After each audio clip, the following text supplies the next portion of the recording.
We were here with Wisconsin tight ends coach Mickey Turner. Mickey, it's you know, you're talking a little bit just a second ago. Just this group, veterans there. You have playing experience now. You have Troy Fumagalli, who have another big season. You have Kyle Peniston, Zander, Neuville, and the others. Just what are you seeing so far out of the 7 practices from these guys?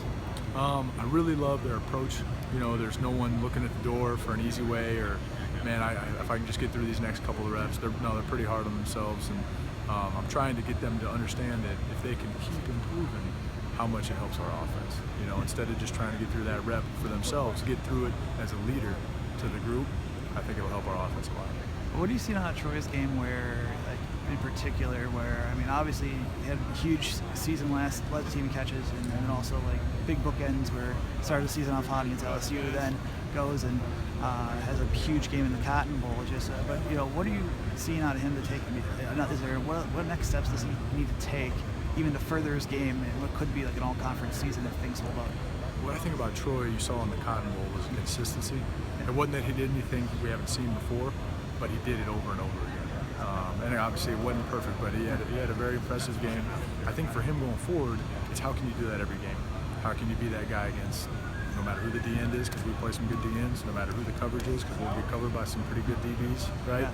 How can you be that no matter who's going against you? And the great thing about Troy is when I challenge him with those new little areas to get better at, he's pretty hard on himself about attacking those things and improving in those areas. And it's not the guy that I got to jump his butt or say, hey man, we talked about this. Like, as soon as I give him a recipe for something we might make him more successful, he'll jump right on it and take hold of it.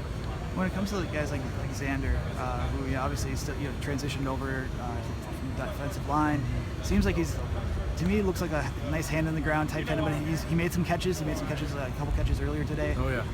But what are you seeing out of his game and just his evolution in becoming a tight end? He's really embracing tight end now. You know, it's not something that he's trying to just get through that play. His knowledge has grown tremendously. I was telling somebody earlier, he's like a 3.9 GPA. He takes tough courses in chemistry, organic chemistry. He comes in with some of these notes, and they're incredible. So he's got the capacity to grow and grow and grow.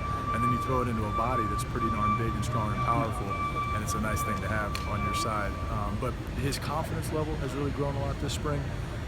In the season, if he knew what he was doing, you'd see him flash and hit somebody pretty good or make a good play. If he didn't, then he played slow. For Z, now he's feeling comfortable with a lot of the offense, so he's letting it go a lot more. And out of Kyle, and obviously, you know, having some game time action last year. Like, what are you seeing out of him? And I mean, we've seen three tight end sets is kind of standard. And you being a former tight end, you know how they're utilized here. How is he progressing his third year? Kyle's Mr. Versatile. You know, I'd like to see him in this next offseason keep gaining a little bit of strength and size.